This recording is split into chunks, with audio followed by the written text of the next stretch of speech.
मुंबईमधील पश्चिम रेल्वेवर 6व्या मार्गिकेसाठी 35 दिवसांचा ब्लॉक असणार आहे। पश्चिम रेल्वेवर गोरेगाव ते कांदिवलीपर्यंत 6व्या मार्गिकेचा विस्तार केला जाणार आहे। 31 ऑगस्टला रात्री हे काम सुरू होणार असून 35 दिवस हा ब्लॉक चालणार आहे। 35 दिवसांमध्ये सुमारे 960 लोकलच्या फेऱ्या रद्द होणार आहेत। ब्लॉकमुळे प्रवाशांना त्रास होणार आहे। सांताक्रूज गोरेगाव 6व्या मार्गावरील सुमारे 2,500हून अधिक लोकलच्या फेऱ्या रद्द करण्यात आलेल्या आहेत। 5 दिवस रात्री 10 तासांचा ब्लॉक असेल आणि रात्री 10 ते 11 वाजता ब्लॉक सुरू होईल अशी माहिती पश्चिम रेल्वे प्रशासनाने दिलेली आहे। मनोज कुलकर्णी आमचे प्रतिनिधी सध्या आपल्यासोबत फोन लाईन वरून जोडले गेलेले आहेत। मनोज,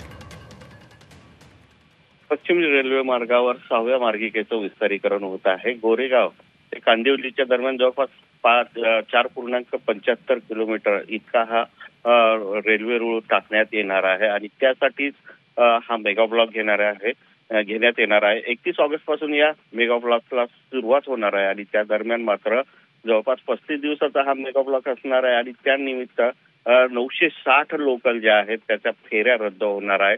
त्यामुळे गेल्या वर्षी नोव्हेंबरमध्ये सुद्धा अशाच प्रकारचा मेगा ब्लॉक घेण्यात आला होता आणि जवळपास 2,500 फेऱ्या रद्द झाल्या होत्या। त्यावेळी मात्र जे पश्चिम रेल्वेचे मुंबईत येणारे चाकरमानी आहे किंवा मुंबईतले चाकरमानी आहे त्यांना मोठ्या त्रासाला सामोरं जावं लागलं होतं। यावेळेस मात्र नियोजन पूर्णपणे करण्यात आलेलं आहे। पर्यायी व्यवस्था सुद्धा करण्यात आल्याचं रेल्वे प्रशासनाकडून सांगण्यात आलेलं आहे। त्यामुळे यावेळेसचा जो 35 दिवसाचा मेगा ब्लॉक असेल त्यावेळेस चाकरमान्यांना कमीत कमी त्रास व्हावा या दृष्टीने रेल्वेने प्रशासनाने तशी तयारी सुद्धा केलेली आहे। निश्चितच धन्यवाद या सविस्तर माहितीसाठी।